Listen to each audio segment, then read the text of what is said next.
Super prime at 9ಗೆ ಸ್ವಾಗತ. ನಾನು ಹರಿಪ್ರಸಾದ್. ಇವತ್ತು ಇಡೀ ದಿವಸ ನಡೆದಿರುವಂತಹ ಪ್ರಮುಖ ಸುದ್ದಿಗಳನ್ನು ಸೂಪರ್ ಪ್ರೈಮ್ನಲ್ಲಿ ನಿಮಗೆ ತೋರಿಸ್ತಾ ಹೋಗ್ತೀನಿ.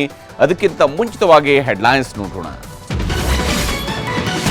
ಮುಳುಗಿದ ಬೆಂಗಳೂರಲ್ಲಿ ಸಿಎಂ ಡಿಸಿಎಂ ಸಿಟಿ ರೌಂಡ್ಸ್. ಮುಖ್ಯಮಂತ್ರಿಯವರ ಜೊತೆ ಶಾಸಕರು ಅಧಿಕಾರಿಗಳಿಗೂ ಜನರ ಕ್ಲಾಸ್. 16 ಜಿಲ್ಲೆಗಳಲ್ಲೂ ಮತ್ತೆ ಸಾವು ನೋವು. ಡಾಕ್ಟರ್ ಜಿ ಪರಮೇಶ್ವರ್ ಒಡೆತನದ ಶಿಕ್ಷಣ ಸಂಸ್ಥೆಗಳಲ್ಲಿ ಇಡಿ ಶೋಧ. ರಣ್ಯಾರಾವ್ ಗೋಲ್ಡ್ ಕೇಸ್ಗೆ ಲಿಂಕ್ ಅಂತಿದೆ ಬಿಜೆಪಿ. ದಲಿತ ನಾಯಕನ ಟಾರ್ಗೆಟ್ ಅಂತ ಕಾಂಗ್ರೆಸ್ ಆಕ್ರೋಶ. ಪಾಕಿಸ್ತಾನಕ್ಕೆ ಆಪರೇಷನ್ ಸಿಂಧೂರ್ ಬ್ಲಾಕ್ಔಟ್ ರಹಸ್ಯ ರವಾನೆ. ಪಾಕ್ನಲ್ಲಿ ಮದುವೆಯಾಗಿ ಸೆಟ್ಲ್ ಆಗೋ ಐಡಿಯಾ ಬಗೆದಷ್ಟು ಸಿಕ್ಕಿದೆ ಮಲ್ಹೋತ್ರಾ ಒಳಮರ್ಮ. ಛತ್ತೀಸ್ಗಢದಲ್ಲಿ 26 ನಕ್ಸಲರ ಎನ್ಕೌಂಟರ್. ಮೋಸ್ಟ್ ವಾಂಟೆಡ್ ಕೆಂಪು ಉಗ್ರ ಬಸವರಾಜು ಸಾವು. 10 ತಿಂಗಳಲ್ಲಿ ನಕ್ಸಲ್ ಮುಕ್ತ ದೇಶ ಆಗುತ್ತೆ ಅಂದ್ರು ಅಮಿತ್ ಶಾ.